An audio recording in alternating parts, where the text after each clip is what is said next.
ជំរាបសួរពុកម៉ែបងប្អូនទាំងអស់គ្នាថ្ងៃនេះ admin នាំបងប្អូនទៅទស្សនាសត្វស្លាបនៅក្បែរផ្ទះខ្ញុំម្ដងបងប្អូនណានៅតំបន់ទេសចរសហគមន៍ភ្នំទឹកធំទឹកដីទោះដែនកម្ពុជាវៀតណាមស្រុកកំពង់តាខេត្តកំពតបងប្អូនណាអញ្ចឹងបងប្អូនដែលចូលចិត្តគយគន់ទេសភាពស្អាតបែបសុខស្រែបែបបឹងឯងបងប្អូនមកផ្ទះខ្ញុំដូចជាតំបន់ទេសចរសហគមន៍ភ្នំទឹកធំពិតជាមិនខកបំណងទេបងប្អូនណាបងប្អូនដែលចូលចិត្តស្ទូចត្រីបងប្អូនដែលចូលចិត្តធម្មជាតិបឹងហើយជំរាបជូនបងប្អូនថាបឹងនេះគឺសម្បូរត្រីមែនទែនគឺបងប្អូនយើងស្ទូចបានច្រើនមែនទែនបងប្អូនណាហើយក៏កន្លែងដែលខ្ញុំអភិរក្សសត្វស្លាបបងតែបងប្អូនគឺកន្លែងនេះគឺអត់ឲ្យមានអ្នកបាញ់សត្វស្លាបទេអត់ទេបងប្អូនណាព្រោះតែមានក្រសួងអភិរក្សបងប្អូនណាចឹងហើយបងប្អូនចូលចិត្តទស្សនាទេសភាពបែបនេះទេសភាពបែបប្លែកទេសភាពបែបបឹង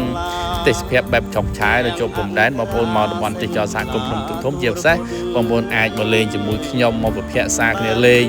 ចង់ទៅកន្លែងណាអាចតែចំពោះខ្ញុំគឺរងចាំស្វាគមន៍បងប្អូនជានិច្ចបងប្អូនហើយទេសភាពបែបនេះបងប្អូនចង់បានទេ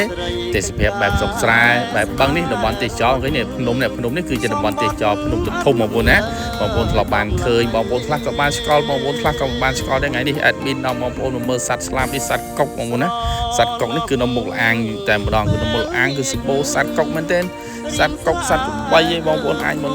មើលលេងស្រស់ស្រាយអារម្មណ៍បែបឆុកឆាយបែបឆាយបងប្អូនដែលនៅឆ្ងាយនៅភ្នំពេញទេសភាពពូអាប់ពោពេញទៅដល់តំបន់ទេសកកាយឆ្នៃបងប្អូនមកតំបន់ទេសចរភ្នំទឹកធំមកពិតជាមិនខកបំណងទេ